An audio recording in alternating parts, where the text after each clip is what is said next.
സ്നേഹമുള്ളവരെ, നമ്മുടെ ഇന്നത്തെ തീർത്ഥാടന യാത്ര രണ്ടാം ക്രിസ്തുവെന്ന അപരനാമത്തിൽ അറിയപ്പെടുന്ന വിശുദ്ധ ഫ്രാൻസിസിൻ്റെ നാടായ അസിസിയിലേക്കാണ്. റോമിൽ നിന്ന് ഏകദേശം 200 കിലോമീറ്റർ അകലെയാണ് ഈ നഗരം. ഏകദേശം 2.5 മണിക്കൂർ ട്രെയിനിൽ യാത്ര ചെയ്ത് കഴിഞ്ഞാൽ നമ്മൾ ഇവിടെ എത്തിച്ചേരും. അസിസി ഒരു വിശുദ്ധ നാടാണ്. ഒത്തിരി വിശുദ്ധരെ തിരുസഭയ്ക്ക് സമ്മാനിച്ച വിശുദ്ധമായ പ്രദേശം. ഇവിടെ നിൽക്കുമ്പോൾ ആ വിശുദ്ധിയും നന്മയൊക്കെ നമ്മളെയും വലയം ചെയ്യുന്നുണ്ട്. പ്രകൃതി രമണീയമായ ഹരിത മേഖലയാണിവിടെ.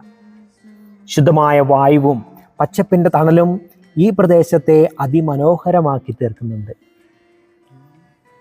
നന്മയുടെ പച്ചക്കൊടി ഉയർത്തി നിൽക്കുന്ന വൃക്ഷങ്ങൾ, കണ്ണഞ്ചിപ്പിക്കുന്ന പച്ച പിടിച്ചു നിൽക്കുന്ന ഈ പ്രദേശം നിശബ്ദതയുടെ, ശാന്തതയുടെ, സമാധാനത്തിൻ്റെ ഒക്കെ വലിയൊരു ഇടം കൂടിയാണ്.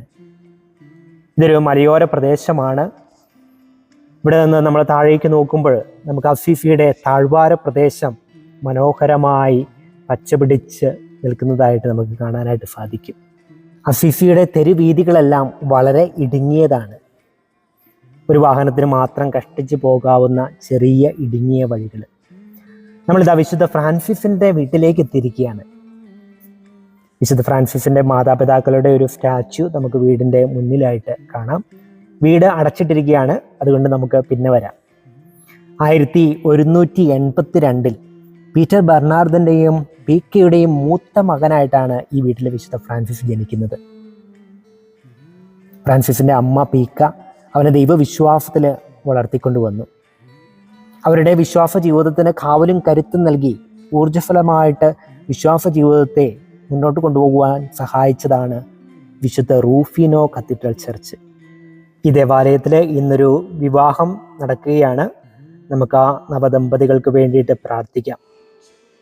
ഈ ദേവാലയത്തിൻ്റെ ഇടതുവശത്തായിട്ട് പുറകിലായിട്ട് വിശുദ്ധ ഫ്രാൻസിസും വിശുദ്ധ ക്ലാരയ്ക്കും മാമോദീസ എന്ന കുദാശ വഴി സഭയിലും ദൈവരാജ്യത്തിലും അംഗത്വം സ്വീകരിക്കുവാനായിട്ട് ഉപയോഗിക്കപ്പെട്ട അന്നത്തെ ഒരു മാമോദീസ തൊട്ടി ഇന്നും ഇവിടെ പവിത്രമായിട്ട് സൂക്ഷിക്കപ്പെട്ടിരിക്കുന്നു. ഇതാണ് വിശുദ്ധ ഫ്രാൻസിസിനും വിശുദ്ധ ക്ലാരയ്ക്കും മാമോദീസ നൽകുവാനായിട്ട് ഉപയോഗിച്ച ആ മാമോദീസ തൊട്ടി. വിശുദ്ധ റൂഫിനോ കത്തീഡ്രൽ പള്ളിയുടെ തൊട്ടടുത്ത് തന്നെയാണ് വിശുദ്ധ ക്ലാര പുണ്യവതിയുടെ വീട്. നമുക്ക് ജസ്റ്റ് അവിടെ ഒന്ന് കയറി പ്രാർത്ഥിച്ചിട്ട് നമുക്ക് പോകാം. ഇതാണ് വിശുദ്ധ ക്ലാര പുണ്യവതിയുടെ വീട്. ഇന്നിതൊരു കോൺവെൻ്റായിട്ട് പ്രവർത്തിച്ചു വരുന്നു. ഈ ചെറിയ മുറി അവർ പ്രാർത്ഥനയ്ക്കായിട്ട് ഉപയോഗിക്കുന്ന ഒരു ചെറിയ ചാപ്പലാണ്. ഇവിടെ നിന്ന് നമുക്ക് താഴേക്ക് നടന്നു നീങ്ങാം. അസിസി പട്ടണത്തിൻ്റെ ഹൃദയഭാഗത്തിലൂടെ നമ്മളിങ്ങനെ നടക്കുമ്പോൾ ഓർമ്മ വരുന്നത് വിശുദ്ധ ഫ്രാൻസിസ് ഓടിക്കളിച്ച് ചെറുപ്പത്തിൽ നടന്ന സ്ഥലമാണിത്. യവന കാലഘട്ടത്തിൽ തിമിർത്ത് തില്ലാന പാടി കൂട്ടുകാരോടൊത്ത് ആടിപ്പാടി കളിച്ചുല്ലസിച്ച് നടന്ന, കൂട്ടുകൂടി കഥ പറഞ്ഞ് നടന്ന ആ സ്ഥലം.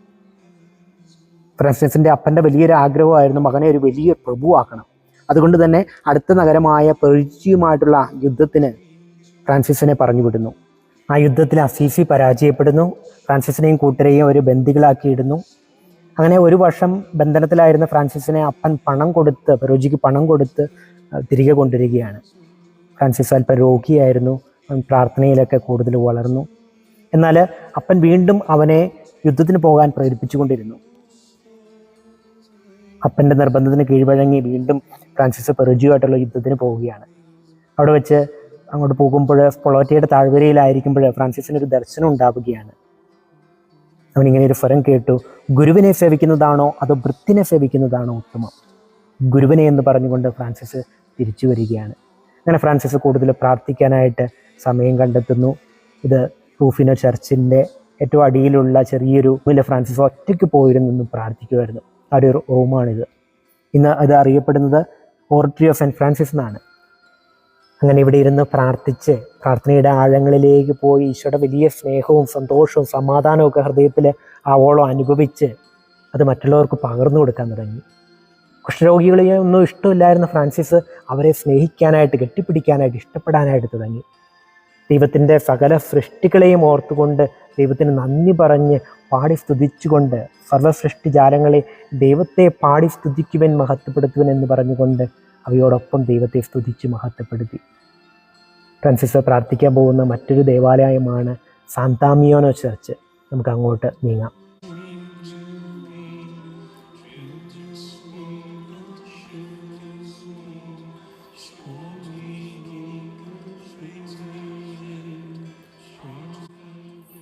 ഇതാണ് വിശുദ്ധ ദാമിയൻ്റെ പള്ളി. ഇത് വളരെ പൊളിഞ്ഞ് കിടന്നൊരു ദേവാലയമാണ്. ആ സമയത്ത് വിശുദ്ധ ഫ്രാൻസിസ് ഇവിടെ വന്ന് ഒത്തിരി നേരം ഇരുന്ന് പ്രാർത്ഥിക്കുമായിരുന്നു. ദേവാലയത്തിനുള്ളിൽ ഒറ്റയ്ക്കിരുന്നു കൊണ്ട് ദൈവഹിതം വെളിപ്പെട്ട് കിട്ടുവാനായിട്ട്, എന്താണ് ദൈവത്തിൻ്റെ ഹിതമെന്ന് അറിയുവാനായിട്ട് ഒത്തിരി നേരം പ്രാർത്ഥിക്കുമ്പോൾ സാന്താമിയാനോ കുരിശിൽ നിന്ന് ഫ്രാൻസിസ് ഒരു സ്വരം കേൾക്കുകയാണ്: എൻ്റെ ദേവാലയം പുതുക്കി പണിയുക. അങ്ങനെ ഫ്രാൻസിസ് ആ വലിയ ദൗത്യം ഏറ്റെടുക്കുകയാണ്. ദേവാലയം പുതുക്കി പണിയാനുള്ള ആ വലിയൊരു ദൗത്യം ഫ്രാൻസിസ് അത് സ്വീകരിച്ചുകൊണ്ട്, ആ ദൗത്യം സ്വീകരിച്ചുകൊണ്ട് വീട്ടിലേക്ക് ചെന്ന്, ഫ്രാൻസിസിൻ്റെ വീട്ടിലേക്ക് നമ്മൾ തിരികെ വരികയാണ്.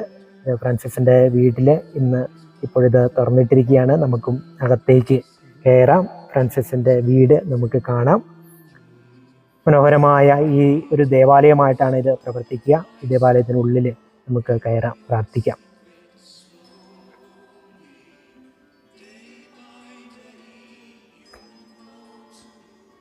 വിശുദ്ധ ഫ്രാൻസിസ് ഓടിക്കളിച്ച് ചിരിച്ച് വളർന്ന ആ ഒരു വീട് മനോഹരമായ ഒരു ദേവാലയമായിട്ട് ഇന്നിങ്ങനെ പ്രവർത്തിക്കുകയാണ്. അങ്ങനെ ഫ്രാൻസിസിന് ദേവാലയം പുതുക്കി പണിയണം എന്നുള്ള വലിയൊരു ആഗ്രഹമുണ്ട്. അതുപോലെ തന്നെ ഫ്രാൻസിസ് കുഷ്ഠരോഗികളെ ചുംബിക്കുന്നു, അവർക്ക് ഭക്ഷണം കൊടുക്കുന്നു. അങ്ങനെയുള്ള ഒത്തിരി കാര്യങ്ങൾ, കടയിൽ നിന്ന്, അപ്പൻ്റെ കടയിൽ നിന്ന് വസ്ത്രങ്ങളെടുത്ത് ആൾക്കാർക്ക് കൊടുക്കുന്നു.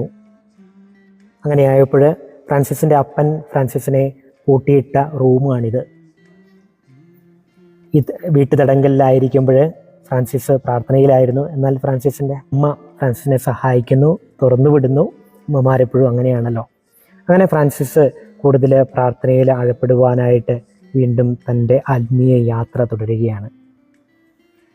എല്ലാവരെയും സ്നേഹിക്കാനും സ്വീകരിക്കാനും കുഷ്ഠരോഗികളെയൊക്കെ ചേർത്ത് പിടിക്കാനായിട്ട്, അങ്ങനെ കൂടുതൽ സമയം പ്രാർത്ഥിക്കാനായിട്ടൊക്കെ ചെലവഴിച്ചുകൊണ്ട് ആ ജീവിതം തുടരുന്നു. നമുക്ക് വീണ്ടും ഈ ജീവിതത്തിൻ്റെ തുടർച്ച കാണാം. നമ്മുടെ പ്രാർത്ഥനകളും നിയോഗങ്ങളും എല്ലാം വിശുദ്ധ ഫ്രാൻസിസിൻ്റെ മാധ്യസ്ഥം വഴി നമുക്ക് ദൈവസന്നിധിയിലേക്ക് ഉയർത്താം.